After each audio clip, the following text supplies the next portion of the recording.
வணக்கம். National institute of open schooling இந்த போர்டில் ஒரு வரப்பிரசாதமான ஒரு ஸ்கீம் ஒன்று இருக்குது. அதனுடைய பெயர் transfer of credit. Transfer of credit அப்படின்னா என்ன சார்? அதாவது உங்கள் பேரண்ட் போர்டு மீன்ஸ் உங்கள் சிபிஎஸ்சியாக இருக்கலாம், ஏதாவது ஒரு ஸ்டேட் போர்டாக இருக்கலாம். அந்த பேரண்ட் போர்டில் நீங்கள் 2 சப்ஜெக்ட் பாஸ் பண்ணி இருந்து மற்ற 3 சப்ஜெக்ட் ஒருவேளை நீங்கள் ஃபெயிலாக இருந்தால் அந்த 2 சப்ஜெக்டில் என்ன மார்க், பாஸ் மார்க் என்ன மார்க் வாங்கி இருக்கீங்களோ அதை அப்படியே உங்கள் பேரண்ட் போர்டில் இருந்து நேஷனல் இன்ஸ்டியூட் ஆஃப் ஓப்பன் ஸ்கூலிங்கில் இருக்கக்கூடிய ட்ரான்ஸ்ஃபர் ஆஃப் கிரெடிட் இந்த ஆப்ஷனுக்கு நீங்கள் உங்கள் பழைய மதிப்பெண்கள் மாறாமல் அப்படியே வெற்றிகரமாக டிரான்ஸ்ஃபர் பண்ண முடியும்.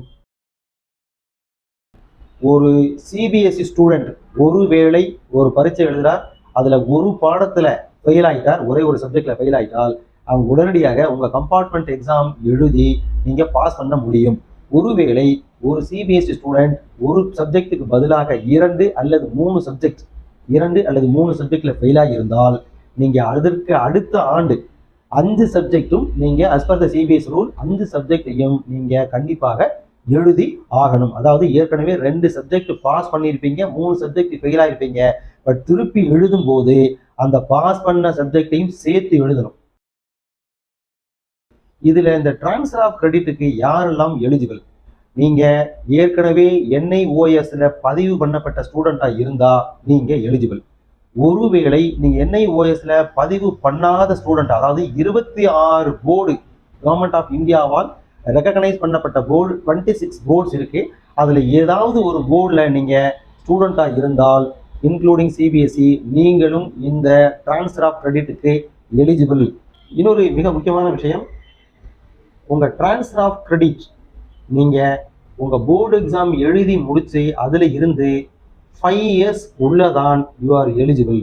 5 வருஷத்துக்கு மேல ஆயிடுச்சுன்னா டிரான்ஸ்ஃபர் ஆஃப் கிரெடிட் பண்ண முடியாது.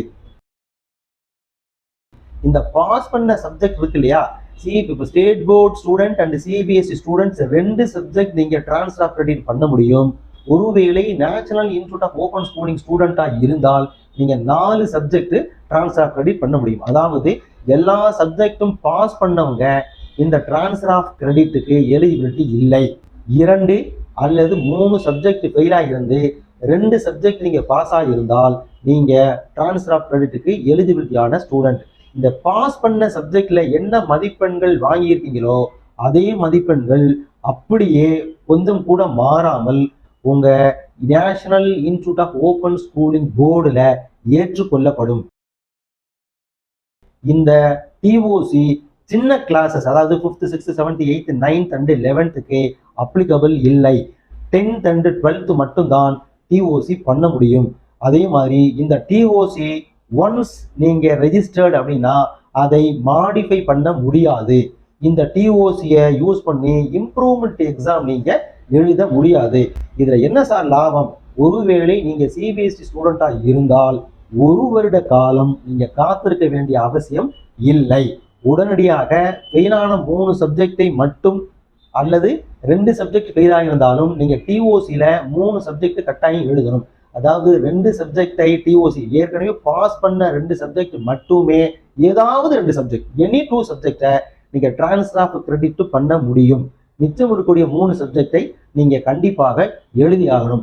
அது சில சப்ஜெக்ட்ஸ்ல பிராக்டிக்கல் இருக்காது, அதுக்கு பிரச்சனை இல்லை. ஒருவேளை பிராக்டிக்கல் உள்ள சப்ஜெக்டாக இருந்தால் NIOS போர்டுலையும் பிராக்டிக்கல் உள்ள சப்ஜெக்டாக இருக்கணும்.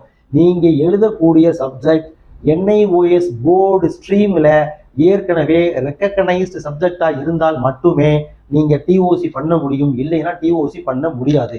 அதாவது ஃபார் எக்ஸாம்பிள் நீங்க 12th ஸ்டாண்டர்ட்ல மேக்ஸ் எழுதுறீங்க, இந்த மேத்தமேட்டிக்ஸ் NIOS ஸ்ட்ரீம்ல அவங்க ஏற்கனவே வச்சிருந்தால் நீங்க மேக்ஸ் எழுதலாம்.